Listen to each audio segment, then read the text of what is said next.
योगी ने भी अपने चुनावी भाषणों में, जब वो सांसद थे, उसके तौर पर शिक्षा मित्रों के लिए कुछ नहीं बहुत कुछ उठाने का आश्वासन दिया करते थे। हमें प्रदेश के लगभग 2.25 लाख उन शिक्षा मित्रों के भविष्य के बारे में सोचना है, उनके परिवारों के बारे में सोचना है। इसलिए राजनीतिक लाभ और हानि के लिए नहीं, बल्कि जो लोग खिलवाड़ कर रहे हैं, मजाक बना दिया है जिन लोगों ने शिक्षा व्यवस्था को, उन लोगों के मुंह पर एक तमाचा मारा जाना चाहिए इस आंदोलन के माध्यम से। और इसीलिए मैं आग्रह करूंगा, अपनी हताशा निराशा से उभरिए, इस लड़ाई को एक नया तेज और नई धार देने की आवश्यकता है। जो भी इस लड़ाई को फिर दबाने का प्रयास करेगा, वह उससे कुचल, उस आंदोलन से कुचल दिया जाएगा। इस आह्वान के साथ हमें इस लड़ाई को आगे बढ़ाने की आवश्यकता है।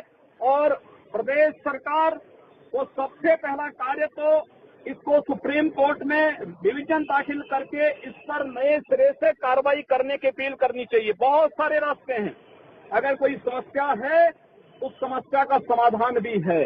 प्रदेश के मुख्यमंत्री से इस बात के लिए साफ कहा जाना चाहिए कि कोई शिक्षा मित्र आत्महत्या कर रहा, उसके परिवार को 5 लाख की घोषणा करने की बजाय उत्तर प्रदेश के 2.25 लाख शिक्षा मित्रों के बारे में कोई ठोस पैकेज की घोषणा वो करें पहले, तब जाकर के आगे बात हो सकती है। केवल राजनीतिक भाषणों से, घोषणाओं से कार्य नहीं चलने वाला है। उनको अपने ठोस पैकेज के साथ सामने आना चाहिए। सांसद थे, अब तो खुद योगी साहब ही मुख्यमंत्री बन गए हैं। लेकिन देखिए कि जब तक ये संख्या 2.25 लाख की संख्या छोटी संख्या नहीं होती है। इस संख्या का वोट चाहिए था तो आदमी सामान की तरह किस तरह से नेता बर्ताव कर रहे हैं। पर अब खुद मुख्यमंत्री की कुर्सी पर वो बैठकर बताएं योगी जी कि उनके पास जो समाधान के बहुत सारे रास्ते सांसद के तौर पर वो देख रहे थे, वो रास्ते क्या हैं और इनका समाधान क्या है।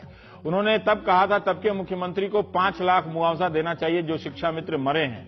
क्या वो अब मुख्यमंत्री बनकर शिक्षा मित्रों को 5 लाख मुआवजा दे रहे हैं? 5 लाख छोड़िए, 5 रुपया दे रहे हैं, 5 रुपया छोड़िए, 5 पैसा दे रहे हैं, कुछ नहीं दे रहे हैं। इन सब बातों का क्या मतलब रह जाएगा इन भाषणों का, अगर हम पलट पलट के सभी भाषणों को देखने लगे